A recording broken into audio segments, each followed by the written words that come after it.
Abangan nyo sa next vlog kung kailan to ma-release. O baka pagka next vlog na-release na, baka MV na tayo agad. Baka sa next vlog din may gagawin tayo ng MV na ibang song. Madami tayong project ngayon pero di pa ako sure kung anong unahin. Ang daming gagawin pero di ko alam kung anong unahin. Kasi sa schedule, vibe, tapos depende na lang sa moment. Nakaset na lahat.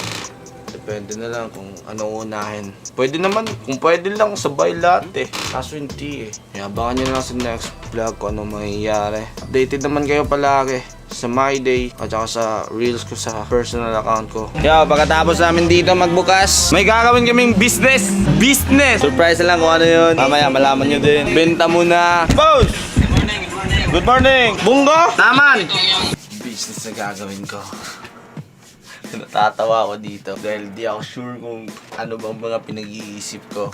Basta abangan nyo na lang yung mga kasunod. Sa business na to, hindi ako nagpo-focus dito sa quantity ng ibibenta or mabenta.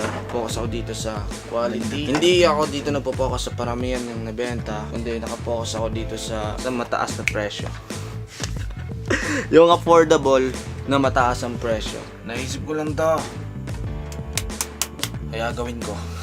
Gawin ko lang kung ano yung naisip ko. Diba, alam niyo naman na mahilig ako sa ukay. Benta ako ng mga collective na mga damit. Yung mga damit na branded or something na kahit hindi branded pero something unique. Gusto ko gumawa ng gantong vibe na kanta. Iba kasi yung maangas eh. Pag makinig ka ng maangas sa music, yung mga negative thoughts, matatanggal yun lahat. Itong rap music kasi yung way na matanggal yung stress ko. Kaya para mas lalo akong uminit na maging maangas. Nilook forward ko yung self ko na maangas ako ngayon. Pag sinabi ko, mangyayari talaga yan.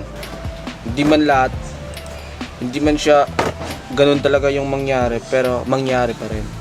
Para pag nadinig ko tong lyrics na to, pag nadinig ko yung kanta na to, man, kailangan ko panindigan yung mga pinagsasabi ko. Ganun ako eh, may panindigan ako eh. Hindi ako basta-basta nagsasalita ng salita lang. Pag nasa business side ka, dumating tayo sa point na mabu-burnout ka. Araw-araw na lang, paulit-ulit na lang yung mga ginagawa ko eh.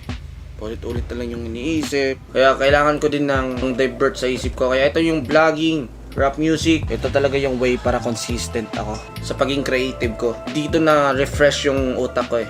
Pag palaging paulit-ulit na yung mga ginagawa ko, naboboard na ako. Pag naboboard ako, wala na akong gana. Pag wala na akong gana, nawawala yung consistency ko. Pag nasa shop ako, about business. Pag nasa bahay, about music. Yun yung mga pinag-iisip ko. Pero minsan din talaga, kailangan ko din talaga mag-multitask. Nag-release ako ng order ngayon. Habang nag-release, nakikinig ng podcast.